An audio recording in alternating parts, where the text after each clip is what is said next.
Welcome to season finale of Surviving Nairobi season 3. I go by the name DJ Ivy and or Ivy, and that's the end. And from here, I want to introduce the most host to the most inappropriate and the most extra host of this podcast, and he goes by the name kama kawaida cha boy Hafare, aka the Mutura King, aka Soylent Blue, aka the Kuchi Conductor, aka Action Man, aka Tokugawa Ieyasu, aka Pizza Delivery Man, aka the Dolphin Whisperer, aka Father Fuliza, aka Michael Douglas, aka Mr. 40% Meth. And finally, for the last time this season, it's your divorced uncle. Guessing what? Some guess? Guess. But I'll tell you that. Anyway, your auntie has decided to take me back. Sasa naendesha haria. Ndio unaongea kwa upole hivyo. Navaa imported fabrics from Turkey, sawa? Mina anti-vegan shit. We see you. Okay, as in karibu sema kitu fulani inappropriate, but let's just keep it PG for the time being. Unakudanganya machoma pa bypass. Uko Ruiru. Wajua auntie yenyu ananipakulia kama a Somali restaurant. Shit. So yeah, for the final time this season, Asmara, Kilimanjaro, Pronto, all combined, hata Al-Yusra inapakuliwa kama a Somali restaurant during Ramadan. Big portions. I am eating to my fill. Itanga have this much action since 1997. Okay? What were you doing in 1997? That remains to be seen. Apart from Cerelac. Ivy was not even born in 97. What? But anyway, thank you for joining us for the last time in season 3. Me najibamba, as you can clearly see, I have my moon shoes on. Because I am head and shoulders above you hoes. I'm on another times. And I'm on a satellite. I'm not even in the stratosphere. I'm on a satellite. Hafare uko ile part. Unakumbuka mimi season 1 episode 9. Yep, I remember. That's where you are right now. I don't give a fuck. And anyway, you're on Clyde 9 and I stand, honestly. And adisi mademu wenyu, adisi manti wenyu. Relax. Before then, tuko na guests. I just. Okay. On our previous episode, we had the lovely Leona Ekina. You have such beautiful names. Again. Thank you. And we have a returning guest. Bonie Amimo, and this must be said, Hafare is a filthy nigga. I just want to point out, I don't care about filthy niggas. They started Bonie kwa episode. I've never. Hafare wants to eat all our aunties. Imagine. Our aunties. Okay, nikuulize, kama auntie yako na haria, sawa? Or even Probox. Leona, Jeep. are you not an auntie? Do you follow? Well, Leona Then na you're the pesa. target market ya Hafare. Leona na pesa. As in target market gani? did you just financially shame me? Of course I did. Okay, I'll take it. But here's the thing. If you're not importing fabrics from Turkey, sawa? If you can't take me to Dubai, kama usineka kwa backseat ya haria, at least unichocho niambie ndakununulia Tesla. What's the point? Say rudi streets. Unacheka You make kingia a kwa valid duve point. niko na manyoa. Exactly. Okay. 10,000 count sheets from Egypt, please. Anyway, Sasa vitu za Rivertex. mimi sina uncle, auntie, unfortunately, lakini niko na a genuine product over here. Genuine. Mapone. So, please ignore everything Hafare is saying at this point, but I want to introduce this episode is sponsored by the Gin Trump. And the brains behind the Gin Trump is a friend of the podcast who was here on season 2. Episode 9. Episode 9, his name is Mwadzame. The stylist. He's aware of many hats. He's not just a stylist. Yep. Clearly, since he's venturing into this, please follow his Instagram at the Gin Trump. Relax. Oh, okay. And then shortly, I'll be unveiling what this package comes with. So, this is handcrafted gin for gin lovers like myself. This is such a bargain. Like, this is, manze, your money's worth, value for your money, Mr. Maximum value. Kabisa. Exactly. Higher. So this is what is in the box. Sawa. Look at it. There's a manual on how to make your own gin cocktail. Your own gin. You craft your own gin. Who doesn't want that? You've got your own spices and they tell you what spices you have. And then the best part, oh my God, if you're like me and you like handwritten notes, there's a handwritten note. I don't know if this is because it's me, but like but ni sawa. Unachocha. Amesema anataka kuwasomea, anasema what do you get when you mix gin and orange juice? Joyce. So we hope you will rejoice once you make your first homemade gin. Oh my god, I'm rejoicing already. Anyway, this guy is the king of puns also, by the way, other than the other things he does, and he's brilliant. And please support Kenyan Support Kenyan products at content. Yeah, also in content, because Yeah. he's also a content creator. So buy the kit. Buy the kit, it's very inakuja na affordable. very clear instructions on how to make your own gin. Do this. Manze, Next time support your unaenda own. dinner party. Surprise kila mtu. Surprise kila Kuja mtu, na your like, own jar of homemade gin manze, based on your own taste and flavor, because kuna botanicals mingi sana hapa ndani. Yeah. It is a genuine product, and if you want to be a genuine person, please support Mwazame, support the merchant. Sawa, buy something that will make you stand out. Okay. yes. So I believe to make our own blend, we'll post it on Instagram, Obviously, on Twitter pia, yes. and we'll give you our reviews. And clearly, hata before niseme kitu yote, mimi na hivi tuko na enough taste buds to develop the perfect blend. That's true. Sawa. Yeah. These botanicals tunajua the percentages, the numbers, how to pair them. But see for everyone, you guys can just start small, just buy the kit and just experiment. You might discover something great. Something better amazing, than us, something honestly. better than us, honestly, and you could start doing your own thing. Yeah, so This could shout out this to could be Mwazame. from a hobby to a career. We make your own gin, not in the bathtub, but yeah. So shout out to Mwazame. This is again the Gin Trump, a genuine product. Yeah, so on Instagram, just follow him, follow them, follow the business at the Gin Trump. Like Trump, kama Trump, the orange guy. You know. The one who's The losing the election. ex-president. The The ex-president. Stop the votes! Stop the count! yeah. It's so sad that mpaka Twitter wana block his ninis. His tweets, you can't just like view his tweets anymore. hizo laws they were pushing for them hazikujua zitakuja kwa bite back. Yo, be accountable for everything you tweet, everything you say.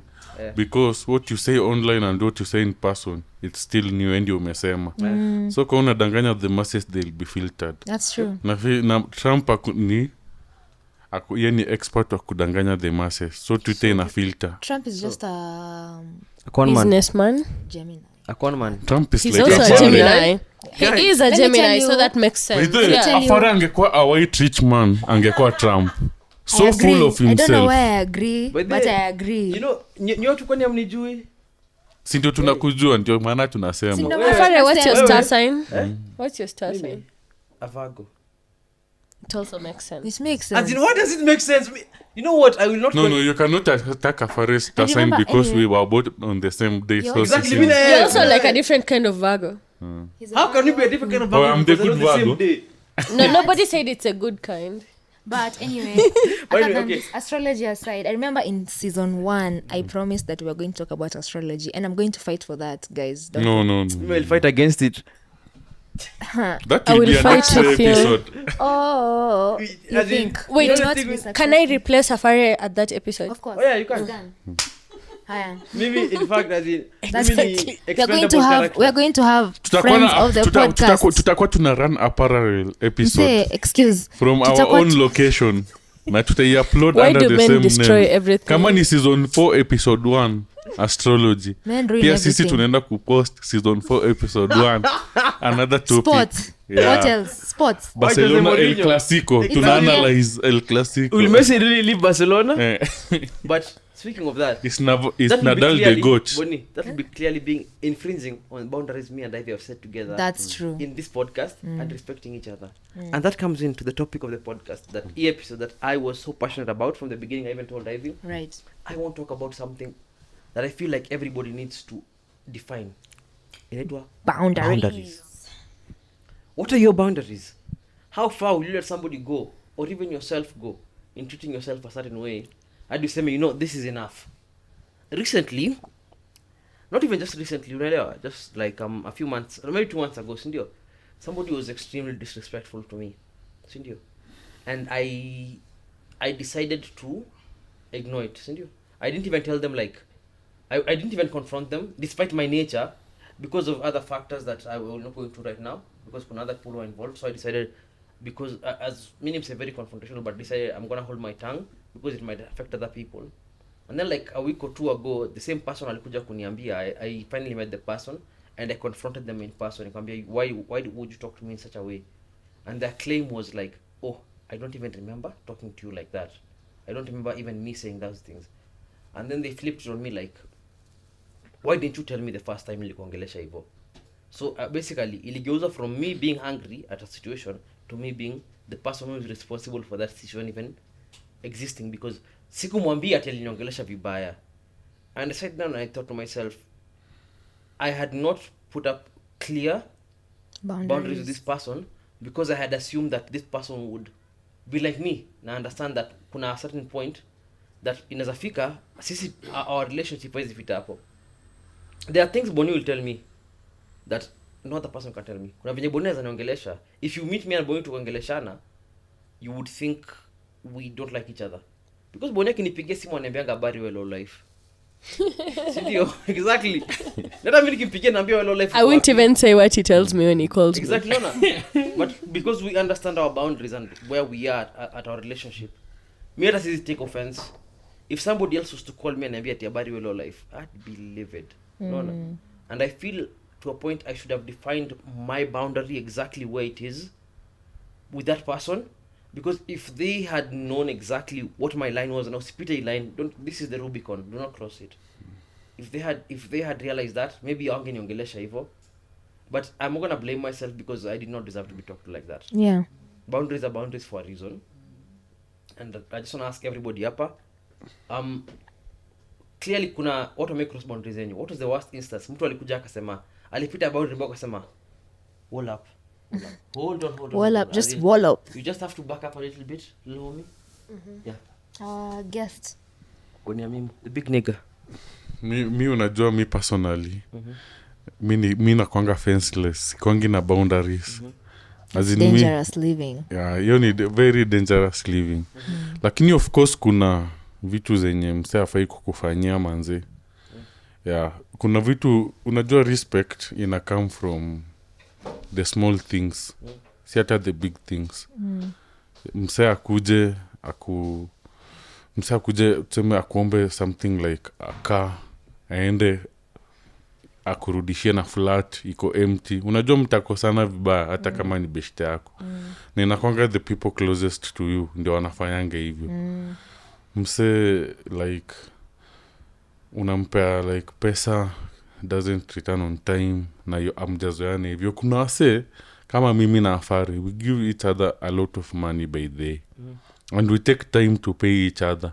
Like hata saa zingine we write off a lot of cheki nilikupea hii pesa we fanye hivi, we nipeleke dunda alafu iishi. Inakwanga hivyo. But you know I cannot do that with everyone. There's someone who will give money na na expect you tell me in 1 week utarudisha. The latest imekaa tena 6 months you have not given. Unajua mimi sitakuuliza sana. Nitaacha tu. And I'll take it as a lesson. So mi fence yangu ni low sana. Mi ni the low hanging fruit. Ndio maana wasa wanatekingi advantage of me.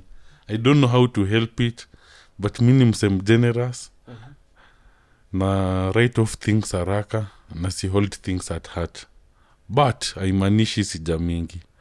Nakasirikanga vibaya sana nikifeel disrespected ama nikifeel taken advantage of. And it's always the smallest thing. Aikwangi msemo mwenye alikuja kaslash your whole family to death. What the fuck? That is so freaking dark. So for him it's like all or nothing. Yeah. In slasher film. Is this guy? Najua imekuget vibaya lakini ni hivyo tu. Nasema inakwanga the smallest thing zenye zina build up pole pole. Ndio zina cause lack of respect. Hafare akisema mtu disrespect 2 months ago, 2 weeks, I know the whole story. Hafare alibebwa ndogo. Yeye ni kama Trump, alafu huyo mtu ni campaign team ya Trump. Alidanganywa atawin na amelose. But Hafare is a born loser, so I don't think it will hurt him a lot. The shed. Bonie unjua nikwambie kitu. Tulizaliwa the same day. So the star that shown on you. If I'm a born loser, you're a born loser too. So if I'm born tulizaliwa loser wawili hiyo siku. You're not gonna any boundaries shake across. Yeah, for me I feel like you see, for me I'm not a person who grew up in Nairobi. So when I came here for school. Then there's this whole after school thing. I've been hosted by my sister, but then after that I've also been that person who's been hosted by people until I got to my feet. So for me, when I got on my feet, I also started like hosting people who are like coming in and just trying to Make things work. Yeah, and most of the time nakwanga feel like sometimes I get disrespected by maybe my friends or my family in my own house. There's people who don't know how to live with you, how to maintain that respect for this is someone's house, this is what you should. And maybe I'm not like Bonie. I'm not like him who will be like, I'll see this and I just let it pass. You're no, a Capricorn babe. that makes... Yeah, so Agenda of astrology must agenda. we're trying to plug this in so much. So yeah, for me, I've experienced disrespect in people living in my house, and I've also experienced disrespect in like the workplace. You know, these people usually feel like since you're junior to them, you'll just do anything they ask of you, even if it's not in your job description. And the worst thing is that when you start working, at first you usually think I'm just working here, I should be grateful for this work, so anything that someone asks me I should do. Yeah, but even in the workplace you need to have those boundaries. This is not in my job description, I won't do it. Right. This is not the way I want my house to run, I will not do it. Yeah. So but of course there's always people who are always trying to take advantage of situations. So those are the two places where I feel like I've experienced the most people going out of their way to disrespect your boundaries. Those are the places here. For me, I think it's family. And then, like with family, because it's really hard to draw boundaries or create boundaries with family, because it's family, But as you grow older, you realize they really take advantage of you. And the level of disrespect that comes from family is incomparable, because first of all, they're family and you don't expect that from them.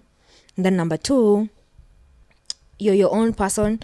You're not the same 2-year-old or 10-year-old who would just like take instructions just because you've been told by auntie so-and-so or by uncle so-and-so or by shosho or by kuka or even by your mom or your dad, honestly. So for me, I think the most level of disrespect I have experienced has come from family, and it has taken a lot of guts to stand my ground and be like, you know what, I'm an adult and this is not for me and I will not take your shit, but I respectfully ask you to fuck off, and so that we can move forward. And if you can't respect me, then I'm of sound mind. I'm in a position where I can take care of myself. Let me remove myself from this situation. And that's how you find people cutting family off, because of that lack of respect. The disrespect that comes with people crossing the boundaries, people crossing the lines, and people not taking responsibility of their mistakes just because you're family and like, family is like that. And me, I'm not like that. Like, I'm not confrontational, but in as much as I won't talk about it, I'll act on it. So maybe utaniona siongei, but hautaniona ever tena in your environment or in your space. And it's just up until recently is when I've taken up talking about, or rather addressing verbally, the disrespect or people having to respect boundaries, because sikuwa hivyo. Mimi nilikole msentanyamaza but nita act, but right now I'll also talk to you. I'll be like, bruh, me aujanibamba, and you need to get it right. So yeah, I feel a big part of that comes from respectability politics. The way we are told that we need to respect people, especially older people, that they know better than us. So they will step on our toes, cross our boundaries, and we are supposed to smile and just eat it. Because, again, at the end of the day, especially in African culture, older people are supposed to be respected. Ule mzee wa kijiji, you're like your older uncle, your older aunt, your older sister, your older whatever, your grandmother, your parents, your parent, yeah, anajua more than you, so you deserve, you give them the leeway to fuck you over. Like, they cross your boundaries regardless, because especially as an adult, as a child maybe you don't know, but as an adult kwanza, you're so aware. An adult in the real world, like uko na kazi, your earnings, ndio, yeah, and these people are still crossing your lines because they don't acknowledge that when you're adult bado, and they still feel like they can teach you like a child.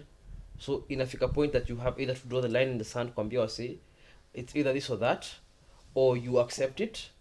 So mpaka ile siku for years to come bado utakuwa wakikudisrespect because they feel like they have earned that right because they are older than you or they're your parents, so they have done something. Wale kuchange pampers ama unajua family wana feel entitled.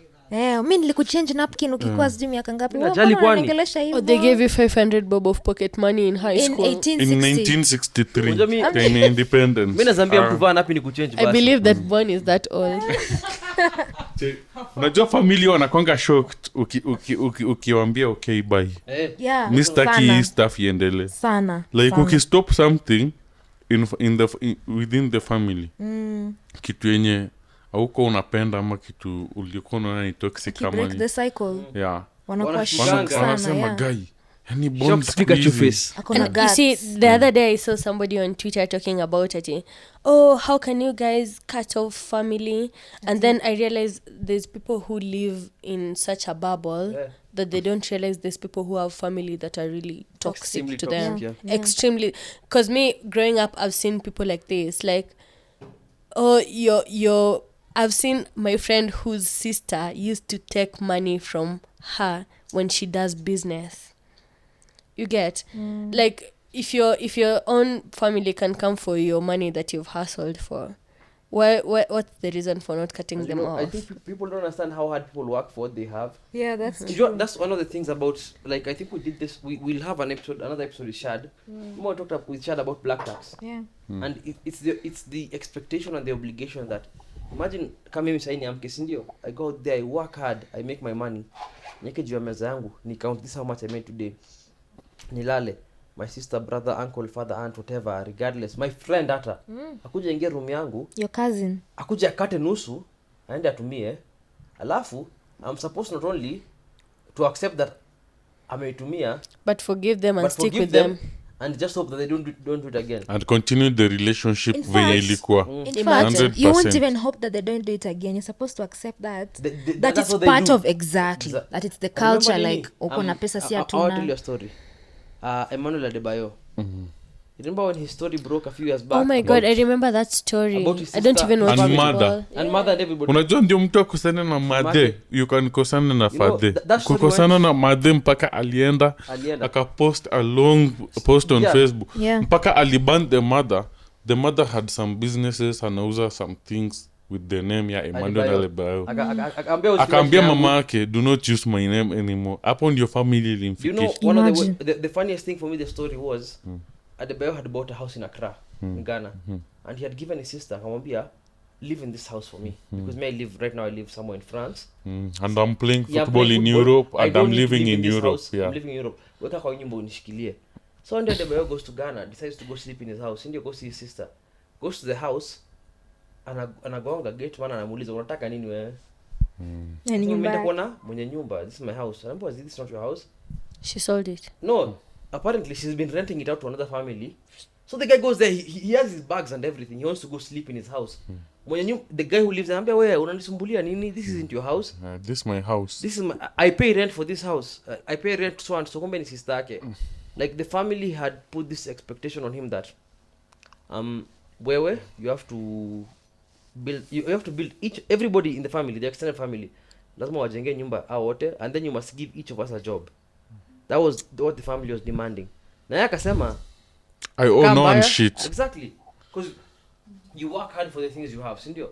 Adebayo kupatia hizi vitu, sleepless nights. Exactly. Unajua yani nakumbuka hata Snoop Dogg akisema I thank me. Adebayo ana thank himself. He's the reason akona hizo vitu zote. Exactly. Not the sister. At least unajua hii ni kama ile blackmail yenye maybe your dad amekulipia driving license, alafu anakuambia you have to drive me to Ocha juu nilikulipia driving blackmail, manipulation, all that. Hakuna kitu kama hiyo in one cup. Exactly. And I actually feel like since we are here in this topic, I feel like most of the time it's always family that are crossing the boundaries because the closest people to Yeah. you, Closest usiseme people, family, No, the even your closest people friends. to you, Especially you friends. friend wako wa 20 years plus ndiye atakuflip umess up your house loan, Inakwanga yeye ndiye three atakuflip umess up your mortgage. categories of people. Your family, your friends, and the person you're with, either Yeah, in terms of romantically. romantically. Those three people I'm not wanapitanga boundaries all the time. because they are the ones who are more likely to feel that they can get away with it. and they're the ones who have the access to the boundary in the 'cause first they place. know you. A stranger most of the time a stranger is kuja kuambia ama kutreat in a specific way, ndio. It has to be somebody who knows you. That's why, like, even for me, the story I gave you guys, I was extremely disappointed in that person because not only was it something that was really inappropriate, it feels so spiteful because we know each other. Yeah. If you have a disagreement, talk to me, sindio. And then when I confronted this person, bado akaanza kuni gaslight. Hapo ndo sasa nikajua this is a person who will habitually cross lines regardless. As in the moment hata, you know, if I was tell you Leona that ulini offend, the logical thing itakuwa nini? I'd probably ask you what I did, alafu we talk about it. And that's it. Eventually you'll apologize, sindio. Yeah. You wouldn't flip it on me to be like, now I have to apologize to you for not telling you you offended me. Exactly. Sindio. Who does that? Narcissists. Oh my god. Shake my hand. Boni ujui kitu yote kubafu.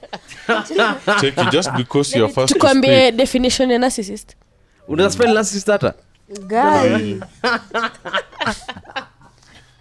Anyway, nimezoea siku hizi nikikuja kwa show ini nakuja for slander. Nimezoea. When ulianza, please. You guys have invited him multiple times and not me. This is the third time. Okay. What's your second time? Sexism, sio? It's Ulisema wezi fight hii, yeye anaweza. Are you sure? Okay, yeah, okay. Hafare ndiye anapendanga kufight, sijui mbona, lakini Hafare hapendi kufight, anapenda kutrigger watu wa fight. Simu fight nini? But there, with this story of That is a crossing lie. boundaries, okay, I'm going to ask Ivy because I feel like this is a thing that girls do more. Have you ever like been romantically inclined with somebody? Then maybe you had like a small disagreement with them and you told your friend, but you didn't expect them to act on it, right? So the next time you're with your person, your friend is like jumping on them and like confronting them. Like, this happens so many times, especially with girls. now the thing is, mine wasn't direct. Mine was like the same thing. Like, they weren't the next time we were hanging out, me, them, and the person that I was with, it wasn't them attacking them directly. Ilikuwa ile kurusha jabs, unajua. Me, some people like, unajua, me, I can't be with some people who do the ABC. Like, hey, Ivy, can you stand someone who does ABC? And you know, they're asking me, for example, let's say my partner alinitukana in public. Sama Bonie ni chali yangu, si ndio? Tulikuwa na wewe ama haukuwa, Bonie alinitukana, then I came and told you Bonie alinitukana. Then the next time you hang out the three of us, unasema, hey, we Ivy unaweza kuwa na mtu anakutukana? Mimi siwezi. It's those ones. Yeah, those indirect subliminals. Yeah, because I feel like at that moment, this is something that is so personal. And if someone is telling you this thing, it doesn't mean that they're directing you to go and sub-tweet or sub-talk. Yes. Or Subaru you. About the person. Maybe they're just telling you as a rant. But I feel like some people usually feel like it's their responsibility to go and confront that person who did that. Tunawaitanga ma-prefect. Watu wenye wanatakanga kwa in charge everywhere wanaenda. Kuna watu wenye wakiingia mahali, kama yuko in charge, anafeel yeye ni mgonjwa. Mtu anaingia bash. Hapana, hiyo mzinga isifunguliwe. Exactly. Food ingoje. This is a person who has no idea what's going on. Has contributed zero. You know those people? Kuna mtu anaingianga form as in, mimi nimekuwa a place tuko mimi na kina Bonie and other friends ndio. And tunaamua what will we buy next. So tunachanga like 8 Gs. Let's buy 2 bottles ndio. Or like 3. Then this one comes in. No. Let's just buy 1 bottle ya 8 Gs. Tupige picha za Instagram. Yeah. And if you tell them hapana ayezi, wanna lose their shit. Wanna lose their mind. Mtu ana lose their mind. Na these are the people who don't respect boundaries because they feel like hao ndio kona leeway more than you. Hao ndio wanajua vitu. Wewe ukisema kitu uko na makosa. the Donald Trumps of the world. It's either their way or the highway. Yeah, that's true. And now that we're talking about it, especially since you see these people, for example, you have a party in your house and you say, please come to my party, right? Then they will tag along 5 people that you don't know without telling Mimi you. naambia watu twende home. Mimi naambia watu twende home. For it. Mimi naambia watu So you see, like some people, for unajua kama example, hujaniambia wewe beshte yangu mwenye umekuja na watu 5 mtarudi nao watu 5. so for example, if I go to Bonnie's party because he's kind of a walkover, Big man unakanyagwa mgongo. hata kama ni carpet when it Turkish. you see the thing is, Carpet ya plastic. there's people who Kikuyu kotua. I'm telling you, I have a birthday on Kikuyu Friday. gothic. Bring a friend, right? Yeah. And people decide, oh, I'm gonna bring 10 friends. Yeah. Now, this is literally crossing a boundary. Exactly. Because as much as I would like to bring an extra friend, it would be just the decent thing to ask you, can I bring this and this person? Yeah. Or if I'm getting invited to a party, I'm asking, can I bring a +1? In true Kenyan nature though, yeah, I'm asking this question genuinely, right? Hafare or this Ibasha Bonie, sindio? Tumeitwa, mi nasema, mi nikaamua na kamna other 5 chicks. But other 5 chicks, kila mtu anakamna mzinga yake, utakata? Okay, inategemea the nature of the bash. Si usikie. But there are a lot of variables. Kuna a lot of variables. Yeah. Kama ni zile ma free bash za kukunywa tu. Alafu kuna ile kuna zile bash zenye ni nataka zikuwe Intimate. Yeah. But asking, I feel like it's the first Unajua place. mzinga, Yeah. mzinga tu si mzinga ni mzinga. We can Maybe buy. pia At the end sisi of the tulikuwa na day, yeah. mzinga zetu. Unaweza buy. So hata unaweza kuja na mzinga Since you yako have ukuje na flow. food yako. Yeah. But the thing that we didn't want The chocolate. was just your company. Inaweza kuwa hata unaweza kuja na ulete kila mse everything they want, tulete ma gold drinks, lakini hatutafurahi Juu umekaa na huko pato. wewe Umecross boundary. umekuja tu like hata ukuje na nini, so unaweza leta hao mademo 5 yellow everything. What's mademu wafupi. Wow. Isn't everyone shorter than you? What are we talking about? Isn't everyone shorter than you? Acha niseme. Kila mtu Ngoja. achoke kama amejam. Check it. Bwana I have ashasema been preference attacked yake. in my own podcast. I have been attacked. Kuna mtu anataka mademu warefu, tuseme tu ukweli. Hey. But Bonnie, you're Hey. like 6 feet tall. But they're Everyone is wafupi. shorter than you.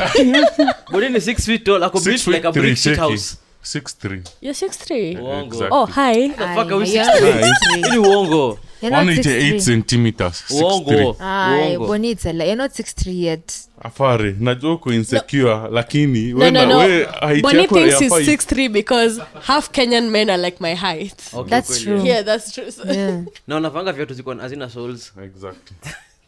Juu zimeisha. Zimeisha. Walking a mile in each other's shoes all the time. If you are a man, mpaka viatu zinaisha. Sijui unaongelea nini. I can't relate. Sole yangu, niggas always if you can see, my soles ni quite thick, please. Na ziko na a very strong air bubble. It's Please. Are we going to plug in them shoes every No, time? these are mine. Easy is sponsored. I bought these shits. Sawa. With my no, own that's money. not the point. I'm saying Amesema But then we missed the joke. usiwalk Of into course, I always miss people's the joke. business. I missed the joke, I always but miss the joke. kuna crowd imeget. You know what I don't miss? I wish you are sharper than you are. You know what I don't Don't miss? say it. Don't say it. Don't say it. You know what I No, don't miss? no, Don't no, say no, it. no, no. Nobody I'm gonna wants to say hear it. I You know what I don't- don't Nobody miss? wants to hear it. Your auntie, sawa. I don't miss your auntie, sawa. I could be missing jokes, but your auntie's on 80s or high notes. I thought it's going to be something stronger. Auntie yako anaimba, all I want for Christmas is you. And 80s or high notes. Joko eji ya marakari. Of course. Aunties these days are 23 years But old. unacheki hata unaona hii culture ya ku cross boundaries. Kiangalia from tukiwa watoi. Unakam I've realized this like unaona I don't know for kuna watu hapa mmeenda group of schools from the get go. So mimi. mwezi relate na what I'm about to It's say. not me. Ni Bonnie. Ni Bonnie peke yake. Bonnie the irony, right? Juu vile The only mnaenjoy. chokora ndo alienda group of schools. But mi sikwenda group of schools in primary, but zile za the primary school I went to, in as much as it was private, kulikuwa na people from all walks of life.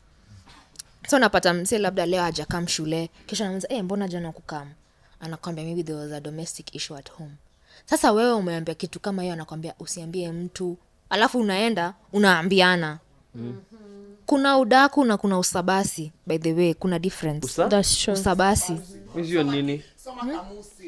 Usabasi. Mimi siona kamusi kutoka class 8. Say sit in a joke for real like. Na sijui usabasi. Udaku ni Mbona usabasi ni nini? I'm about to explain. Nipatie a minute. Udaku ni simsiana kama na kushow. Uko na interest in like alright. Any kati. Udaku ni that tea. But usabasi ni nobody has asked you. But you're going to tell them. It's like malicious. Ni kierere tu. Ni kierere. Infrontiness. Usabasi ni Sarah said go bare. Guy. Infrontiness. But you see, like unaona hiyo sasa ati nenda nasema baby mnajua Hafare na kuanga na HIV. Hey. Jenny, no, please. It's the same way you're telling us about boys. Statement. What the hell? Retract your statement saizi. As in issue and claim mpaka hii statement iko retract. What the hell? Nimeshtuka. Okay, like potential aunties. I'm being attacked. Exactly. Potential aunties he's clean. I feel like was that extreme was the best extreme to use. Exactly. Unaona. Okay, he's negative, right? We are assuming. I hope so. I'm assuming. Kuna certificate next episode. But this is a challenge to Hafare and everyone. COVID by the. Sawa, hata mimi niko na negative as hell. We yako ilikuwa 1 month ago. Check. Yangu ni 1 day old. So anyway, unaona kitu kama hiyo. Hakuna mseme kuuliza, mbona unakam kuniambia Hafare ako positive. Unaona? That's the usabasi that inakuanga umevuka mpaka, cross the boundary. I'd like to reiterate, me hakuna kitu as in I'm confused mazi. Hey, as in me.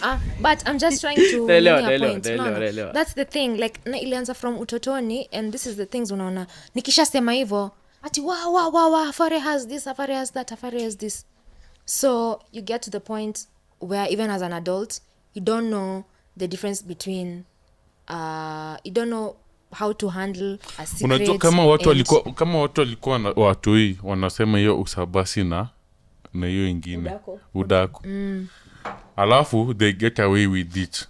Unajua wanazoea it becomes part of them. Exactly. So wanaendelea wakisema whatever you do sijai find consequence in it. Exactly. Same way na family wamekuwa kitake advantage of you without getting any consequence. Saa zingine hata walikuwa na take advantage of you na other family wanawasupport. So wana think wako right. Then ukisema no, they are shocked. Mimi nikwambia kitu, to be honest. Unaona, for everybody who had a Jambo Junior na hajaona hiyo pesa atilienda kwa mamake, madhako ali cross the boundary. Well, that's true. Madhako alikupeleka Nyayo Stadium. Ukaruka bouncing castle. Alafu akaenda kabai wig. Ulipewa chips na chicken na bouncy castle ya Jambo Junior, and that was it for you. But madhako akapatia side nigga wake hiyo pesa. So wait, you guys, that is so shady. Wait, do you guys think? Do you boundary tweeting too far? Do you remember the times when your auntie would come and visit and give you like ile noti ya pesa Yeah. Okay, umesema 500 because si tulikuwa tunapewa noti ile ya 10 bob. So Una struggle. Guess my age. Una struggle. Anyway, nilipatiwa so, roa. Hafare, uli grow up Masabit. Ulikuwa unapewa nini? What the hell? Keringet. Umse alikuwa anakula nyama choma, alikula nyama fry yake kwanza akiwa class 8. Bonie, I would like to point out nimeishi Rongai kutoka 1994. MC wa Rongai saizi alipanga msawa kuchoma, msawa welding, alitujengea gate yetu ya kwanza. So mimi niko na roots, uko na nini? Uko na roots gani hapa? Charles. Mimi niko na roots. Roots and Charles. Uko na Charles. We are digressing anyway. Whatever Bonie anasema, Bonie ni Donald Trump. Fake news. I was saying something. You remember those times when your rich auntie came to visit and she gave your mama some money or gave you the money? Yeah. And then your mom took it. Do you think that is crossing the boundary? It is. Because I usually feel like growing up, especially like as African children, tumekuwa na all this parental guidance or the light of us. You never really know, like for example as an African kid you would never tell your parent to never come into your room. Of course. What? ati usikuje kwa room yangu kaa nani the house they pay for. Yeah, Are you mad? Okay, so. so what's the boundary that you draw especially I have like a as question. African Me kids? apparently I used to Bonnie, tell my Bonnie, parents relax. that and The they only respect it. Even me I'll tell my parents don't come into my Ni ile walikuwa tu na kierere wanaenda I feel like you guys are kuinvestigate living your in a different life. Same. Wapero wangu My walikuwa mother- wana my investigate mother has my never come room into my kama room. siko and No. I knew it. I'm Walikuwa sure. wanatafuta kuotea Gilbeast kama iko. Of course it- How old were you? Kwanza, mimi kwanza sikuwa na Okay. room. Nilikuwa napewa Hata room to mimi live. I've never had an own room to myself. Me too. In my whole childhood. Me too. You're too- Nilianza kuget room yangu when I was a teenager, when I was in like Mimi form I Mango got is my bigger first room room yangu. when I moved out of Mimi home. naweza Me from mimi three. like na room yenye unashare na bro yako si ni room yako. Mi hakuna, No, not really. hakuna ati unaenda unalala. Acha nisiongee okay, but. bungo, okay, You see, let me tell you say my thing. something. You see, how many were you, Kwenu? As siblings? 4. All of you had your own rooms. Yeah. So rich. Rich Okay, gang. okay, Yeah, no, you- okay. No, no, To a no, point. you're No, no, To no, a you point, tumeachia to a hapo. point. Hiyo ni How many rich. were you, Kwenu? Hiyo ni rich. Mko 4. Everyone had their own room. No, me and my bro used to share, then the other The two other used to two share. used to share. Kind of rich. So, Middle class. No, but for us it also made sense because we were 5. We were 3 girls and 2 boys. So the girls we had our room and the boys they had their room. Same I was the thing. only So you see, even if your mom comes into your room, you won't know if it's your sister who came into the room. right. So it was not really a private thing. Walikuwa 4, everyone had their own Ai ni room. rich, achana This is nao. rich. Nyi mulikuwa na hadi na water dispenser before ikue a normal thing, si ndio? Hata si ati Hiyo kuna ni water rich. dispenser. The fact that you're thinking about it, you all were rich, Tulikuwa na rich. borehole. No wonder this is actual wool, nigga. Okay, you So- can't blame me for looking good. No, some of This us is why were na- 4. No, Mademu wenyu. umedress Mati wenyu. vizuri. You're not looking good. Umedress with nice clothes. Kuna difference. You're so shady. Ni kama kuvalisha nguruwe suti. Itakuwa na suti kali lakini bado ni nguruwe. Everyone on a joke for season finale. Bonnie, I'll fucking get you. I'll fucking Is get this you, a you season fuck. finale? It is. I'll get you. Wewe. So, No, lazima tapata Bonnie. This is uncalled for. This is my fucking show. Ongelesho aje. Check it Trump, but uko na Trump. Nini course. characteristics? Stop the count. Stop the count. Stop the count. ati the mko cameras ngapi? dead us. Cut the Ati camera. mko ngapi Dead kwenu? us. Stop the count. Stop the count. Alafu the Sun aliandika we won which state? Pennsylvania. Eh. We've won Rongai. Sawa. We've won Rongai. I am disgusted and aggrieved. But to digress from our point, sawa. Bonnie. For me, acha kushow Leona, hiyo story ya Dove yenye umesema, I feel like ilikuwa cross boundaries because not even just crossing boundaries, it could deny a very important life lesson. Unajua mbona? A lot of people don't even realize the importance of budgeting until ukwe mzae, Yeah. because you are so caught up in the notion that ikiwa na pesa yangu, if I'm given money by somebody, I either spend it now or my mom is gonna come and take it and ifanyie Lord knows what. Unaelewa? So by the time unakuwa mzae, you have no idea how to budget. Hujui how to break. That actually makes sense. Unajua ukipatiwa so ukiwa mtoi na ujue how to budget. Ukipatiwa 100k size ukiwa mzae, utajua bado how to budget. Lakini if you always live with the notion that pesa money is to be spent before somebody comes take it from me, you will never save, you will never understand nini, because in your mind subconsciously pesa yote inakuja lazima ishe because you're always afraid somebody's going to come take it from you. I.e. your mom would always unakama anti yako anipatia robe, si ndio? Anti na kama anijenga robe, anko anipatia robe. Madhangu anakama acha nikuwekee pesa. Aki, Hiyo pesa mama yako anaenda kubaini, who knows? nyama Nyama. ya hiyo wiki. Aenda chote baba yako ampikia hapo cabbage na ugali wa dance wakisikia rumba. Who the fuck cares? But ni pesa yako either This way. sounds specific. Very. But Sawa. Sikia, but this is the thing. If tukiwa kids, if somebody just respected the fact that tuko na agency, that we're able to make our own decisions, ndio, we would be in a position where hiyo pesa ndio ulipatiwa, hiyo shilingi kidogo ulipatiwa, you can ungelearn how to budget with it, ungejua if your parent had told you do this, ndako break it do ilast the whole But Hafare, unajua nini unasahau? Hiyo do ulikuwa unapewa unaweka kwa Jambo Junior that ka piggy bank. Then one time unaamka unapata hiyo piggy bank iko empty. Issue si yako, issue ni ya wadhe. Juu or Aki, your our parents were thieves. Ndio mimi But you see, I For feel like real. Like as much cause as- Lakini unajua kuna time, si ameiba. kuna time yenyewe parents Walikuwa wezi, si nini ama kuna nida- time yenyewe think kwa parents perspective. no, It's- even me, it's- as it's hard as the it year- got. it's the year 2002 when Salt you ni 6-year-old 5 bob. 8-year-old kumbafu chipo ilikuwa 30 bob. Cheki, salt So, ni 5 maziwa ni 12. alafu auntie Mbona yako niibia 200? ametoka ati ametoka US anapea a stupid 8-year-old 2000 Kenya character madhako development. akishika hiyo pesa madhako pia ako hapo na unajua madhako pia ako 30 na struggles zake Manze. anashika hiyo pesa Nataka ni secretary kwa DC. mimi Character madangu kwanza hiyo time development. alikuwa mwalimu wa primary school ati mtoto mdogo hivi Amepewa ati $5. amepewa $20. ati 2k sasa 500 mimi and my 4 siblings hakuna venye madhe atakosa kupita na hiyo pesa from but lakini hiyo ni it will wizi. be uzuri ya madhe zilikuwa for your own good madhe zake zilikuwa zinaenda zinaishia kwa Gilbis madhe at least alikuwa na watreat Gilbis ilikuwa na exist hiyo time.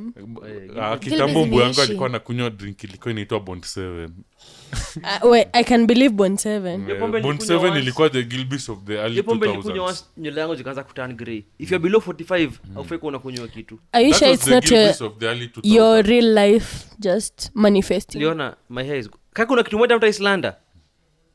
Nywele yangu. My hair. Joko na 3A. Niko disgusted. Anyway, we are about to enter the music break courtesy of myself. Yeah, Gang. This one thing. If you're listening to this episode, na uko na tuna cross boundaries zako, please Make it known. make it known and enforce your boundaries. You know how far people can go with you. More because this episode I feel like tumekuwa tukijoke around a bit, but it's a very important issue.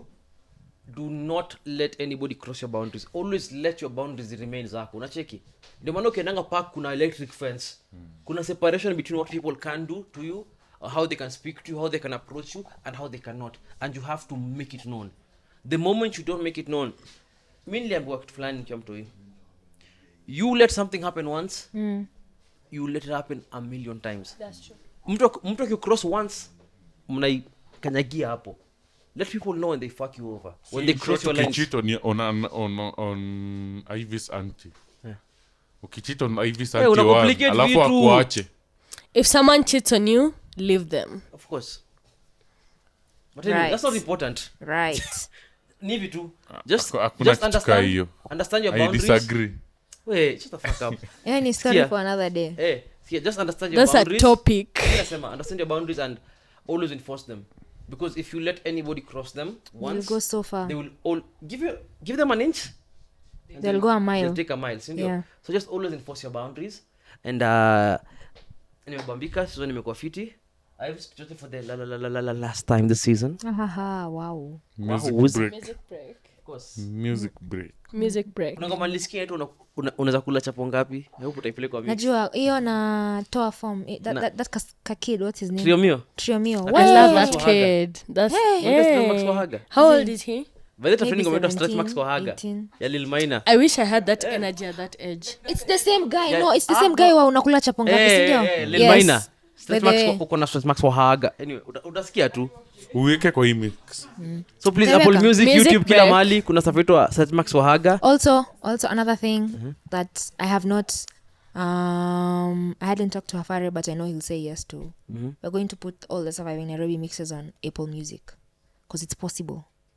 Mimi sikuwa najua but you do your thing. We're going to do that so that because somebody had talked to me about putting my personal mixes from Mixcloud to Apple Music, and I was like, why not also include the Surviving Nairobi mixes, because they're also really dope. And like I feel like the people who listen to Surviving Nairobi mixes know that I have the range, because the other mixes most of the time zinakwanga so commercial because of the they're so commercial because of where I'm trying to place myself as a DJ. But for Surviving Nairobi mixes, it's who I am as a person. So kabisa, it's a passion project. Ni So watu wenye wana survive Nairobi. literally Us those. so Technically nitafanya hivyo. We are going to Wet work born. we are going to work on putting the Surviving Nairobi mixes on Apple Music, and also like my personal mixes on Apple Music. So other than that, let's go to the music break. Ciao.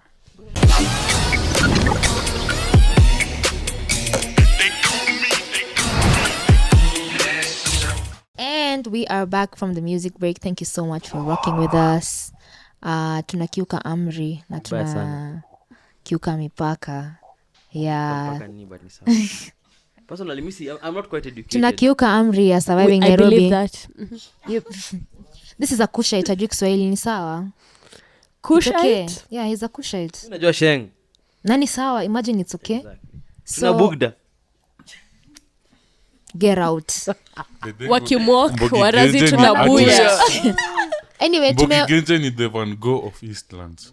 My I believe my that. Twitter name is say, literally right now. Ni kama Mbogi Genje ni kama stan. kusikia rumba. Mbogi Ni Genje kama stan kusikia account. rumba. Usikie exactly what they're saying. But you're But enjoying unajua it. exactly what That they're is saying. true. Exactly. Tunadai mangwariti na matiki. Anyway, tumemwalk kutoka music break. Na warazi walishabuya Exactly. na Wakidigi ni Lagunya. wamedigi na ilikuwa Lagunya, lakini tunaendelea. Mnaelewa mnasema nini hata? Tunajua kile tunasema bedhe. Expound please. Tumemwalk kutoka music break, tumekuom Mwalk. kutoka Sawa, music naelewa. break. Hiyo na make sense ya kumwalk ni sawa. Warazi maheras Wamebuya, walishabuya. washajitoa.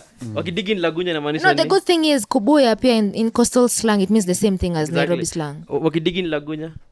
Wakidigi ni Lagunya Ehe. walidig wakapata Zi. gunya. Wagunya. Inamaanisha Unajua wakicheki ni lags. Lagunya si ni kiatu. Lagunya ni Why lags. are you Zile viatu za Mbogi Genje, hizo za brown. Exactly. Hizo ndio lags. Hivi zajui kitu hapa.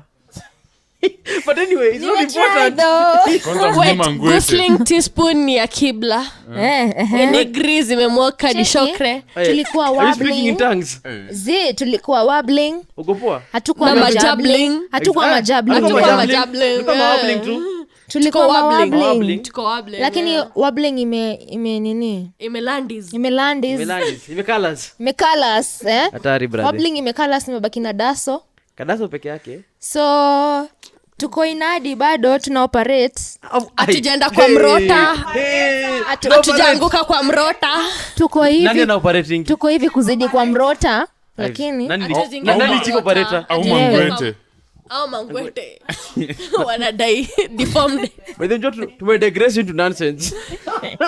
as I it- feel like we sound like those old people who are trying to sound cool. yeah, Exactly. yeah. But anyway, Mangote miss juu ni nini? I think najua.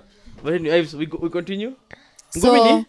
ni mbwekse, Ngumi ni mbwegze. ngumi ni mbwe, Mbwegze. Bwegze. inaweza kuwa mbwekse, inaweza kuwa mbwekse, si ndio? Regardless. Semantics. Either way, season 1 2 3 mpaka saizi tumewamocho. So Ives unasema tu vitu. ina make sense. Tumewamochoa from wherever you are, tumewa captivate, si ndio? Tumewa engulf. Yeah. So Kama flames. Rieng imekuwa kuwamocho tangu season 1 2 3. Thank you so much for being with us, for Exactly. rocking with us. And we trust.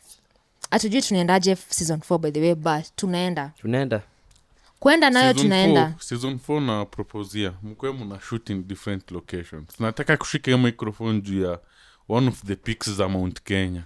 Unatufikisha huko juu? Tufikishe, si tutaishia. Tufikishe, Hafare, wewe utakam na ndege, sio wengine tuta hike.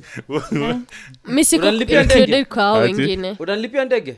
Ati Mi na Tunaishi? Ivy hatuko kwa Oh, wale. Manze, utafikaje nashangaa. vingine huko juu ya Sina Hafare? shida, mimi ni mseko. Hakuna zile cables za Mimi ni mseko kupanda comfort. mlima. Nilipia Yeah. ndege, mimi sina shida. Sawa, what are we Jambo grateful jet, for? cheki Jambo jet.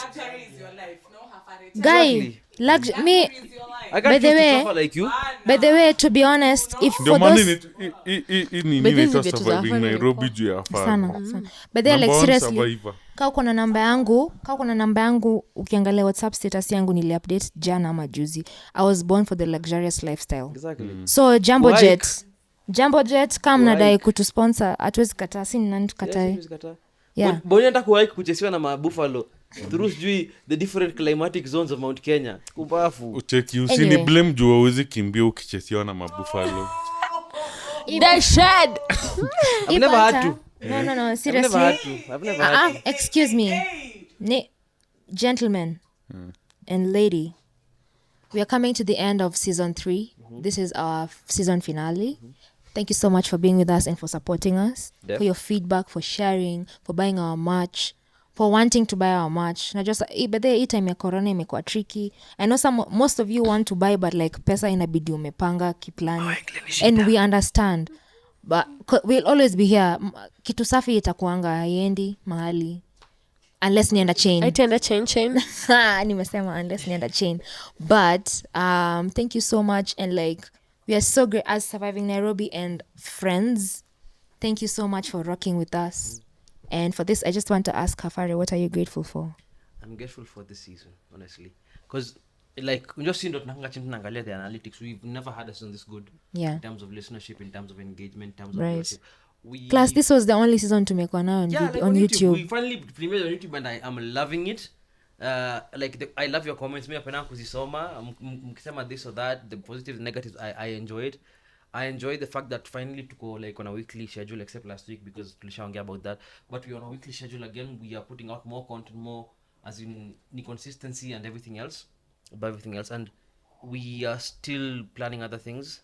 Season 4 bado atujui date ni lini, but lazima tuakule Christmas na nini. Even though Jaden Wanjohi ameamua. Jaden Kamwana Wanjohi. Kumbafu. Lakini ametry. Yeah. Utasema happy new year kwa kitchen yako. Itabidi lakini but ametry unajua. Kwani unasemanga? Mimi naishi in the great savannas of Kajiado. Mimi nasema place nataka.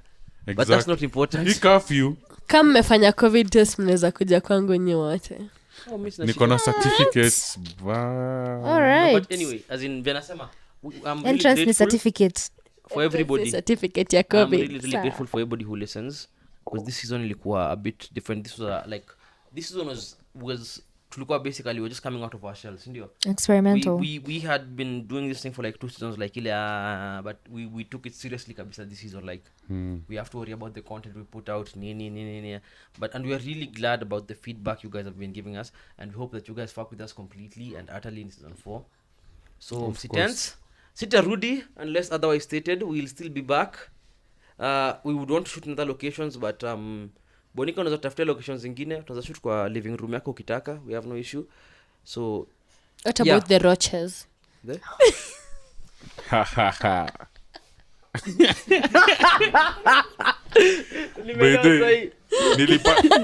Nilipak gari yangu Ruaka nikapata panya ndani, and I fucking swear.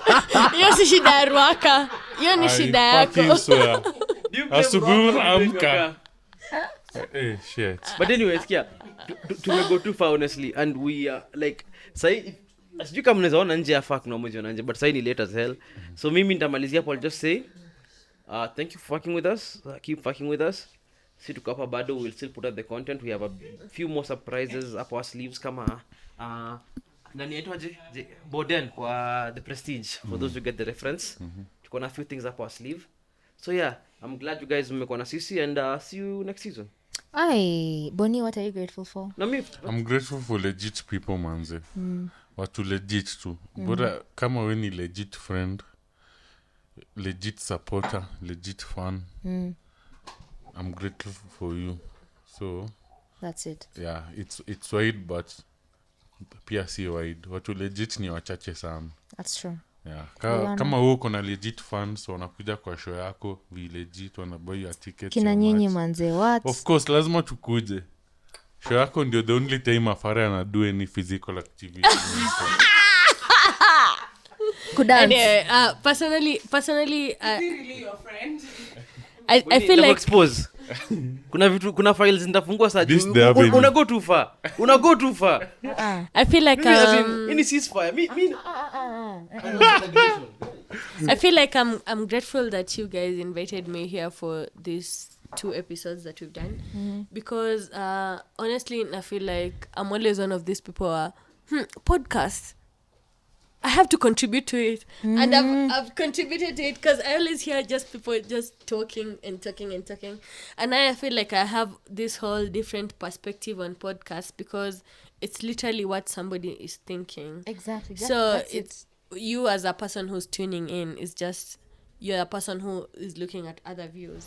So I'm just grateful that I've had to have this experience, and for me to see that this is like your last episode, I feel so honored, to be honest. You're welcome. That I've been here and I've had so much fun, and nimeona so much perspective. It's not been very hard for me.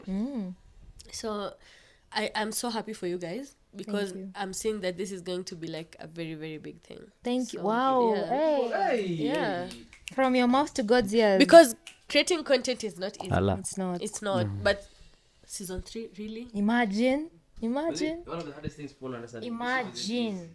It's not easy. A genuine product. This is a genuine product. Yes, this is a genuine podcast. So tunataka Christmas rani mjitengeneze jini yenyu.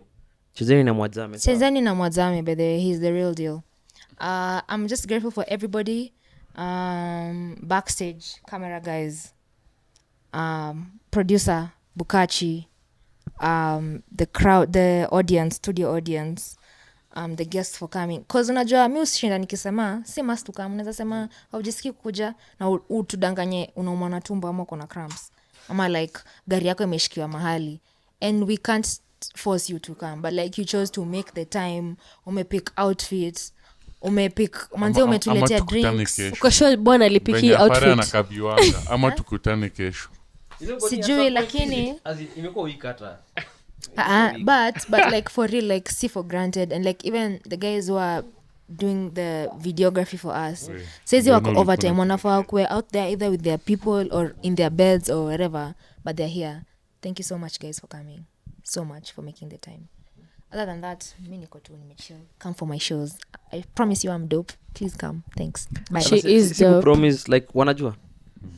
And so again, kwa sentiments hivi. Episode end the season. What the fuck? What the fuck? As in, what say? Cousin yake. Unenge nyumba yako unajipakulia chakula. I've been here thrice. Mtu mwenye amekuwa. So what I've been in your girl thrice pia. What are you talking about? Exactly. By the way, That was the comeback he was waiting for. Unafikiri you think I was going to forget? You think I was going to forget? Exactly. Sawa. And on that bombshell, please, thank you for listening. We'll link up season 4 or on extra, whichever comes first. Bye. Drop the music.